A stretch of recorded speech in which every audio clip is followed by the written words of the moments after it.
The Galactic Council chamber stretched across 3 kilometers of polished obsidian, its crystalline dome revealing the swirling nebulae of the Andromeda Milky Way junction. Representatives from 1,000 worlds maintained perfect silence, their varied anatomies frozen in postures of absolute reverence. Even the Zephyrian gas beings had ceased their usual whispered communications, and the normally chattering Crix delegation stood motionless on their 6 legs. At the chamber's heart, upon a throne carved from a neutron star's core, sat Her Imperial Majesty Zix Thera, the Eternal, Queen of 7 Galaxies, Destroyer of the Void Armadas, she who commands the stars themselves.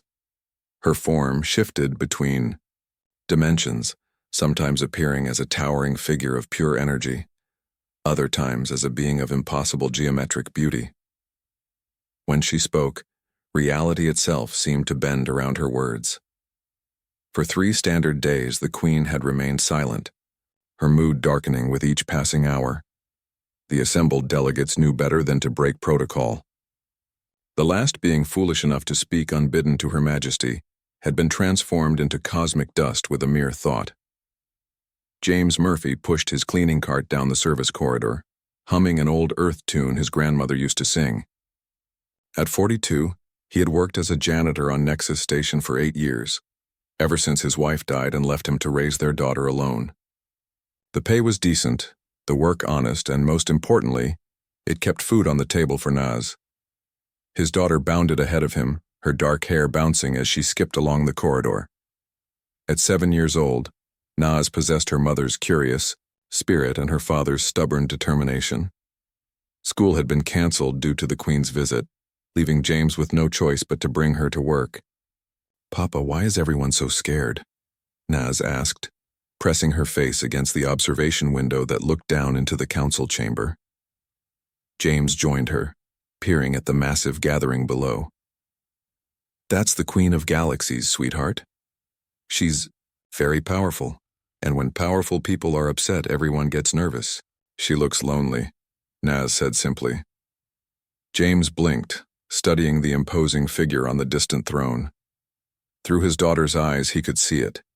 Beneath all that cosmic power and dimensional majesty, there was something profoundly isolated about the Queen's posture. "The quantum signatures are destabilizing," whispered a passing Altarian technician to his colleague. "If Her Majesty doesn't speak soon, the psychic pressure could collapse the station's core."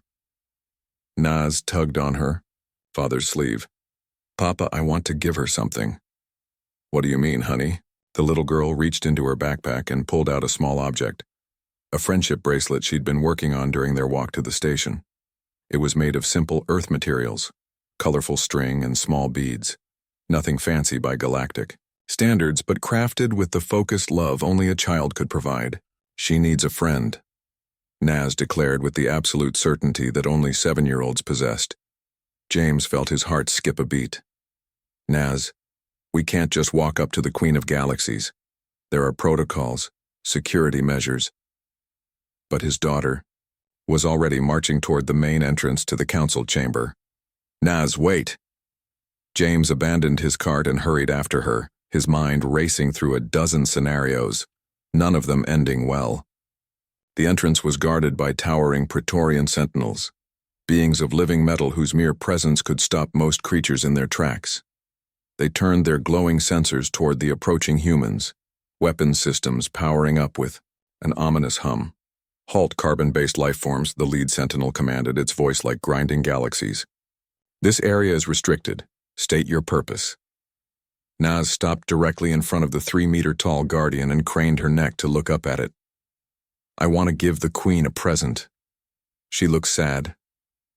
The sentinel's optical array flickered, clearly not programmed for this particular scenario.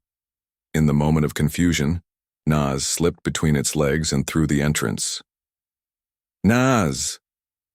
James lunged forward but found himself caught in a containment field.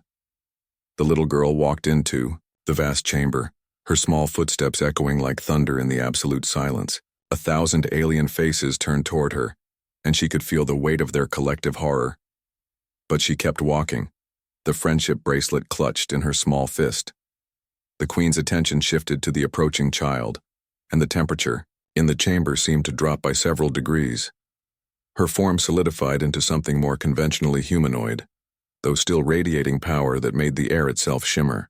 A human child approaches unbidden. The Queen's voice resonated through multiple dimensions. How unprecedented. Naz stopped a few meters from the throne and looked up at the cosmic ruler.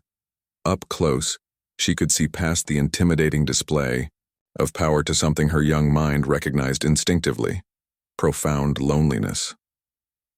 "I made this for you," Naz said, holding up the bracelet. "My mama used to say that when someone is sad, you should give them something to show you care." The Queen stared at the simple gift, her multi-dimensional form flickering with what might have been surprise. "You made this? For me?" "Uh-huh. The blue beads are like stars, and the red ones are like the hearts of people who want to be your friend." For a moment that seemed to stretch across eons, the Queen of 7 Galaxies looked down at the small human child offering her a handmade bracelet. Then, something extraordinary happened. She smiled. Not the terrible, reality-bending expression of cosmic authority, but a gentle, genuinely moved smile. The Queen extended one hand, and the bracelet floated gently from Naz's palm to her wrist, where it settled with a soft chime of displaced space-time. "What is your name, little one?" the Queen asked, her voice now warm instead of commanding. "Naz Murphy, what's yours?" A ripple of shock went through the assembled delegates. No one had ever asked the Queen her personal name. "I am Zix Thera, but you may call me Zix if you wish." "That's a pretty name, Zix. Do you like your bracelet?" The Queen looked at the simple string and beads adorning her wrist, the first gift anyone had given her in 3,000 years that wasn't offered out of fear or political necessity. "I love it, Naz Murphy. Thank you." And in that moment, the psychic pressure that had been building in the chamber for 3 days simply evaporated. The Queen of 7 Galaxies had remembered what it felt like to receive genuine kindness. James was finally released from the containment field and rushed to his daughter's side, expecting the worst. Instead, he found the most powerful being in the known universe gently adjusting a child's friendship bracelet on her wrist. "Mr. Murphy," the Queen said, rising from her throne, "you have raised a remarkable daughter. She has reminded me of something I had forgotten. That true power lies not in commanding fear, but in inspiring connection." She turned to address the assembled council. "Let it be known that Naz Murphy, daughter of James Murphy, janitor of Nexus Station, shall be remembered as the one who taught a queen to smile again. And furthermore, let it be declared that Earth and its people are under my personal protection for all time." As father and daughter walked home that evening, Naz skipping beside James with her usual boundless energy, she looked up at him and said, "Papa, I think she just needed someone to be nice to her."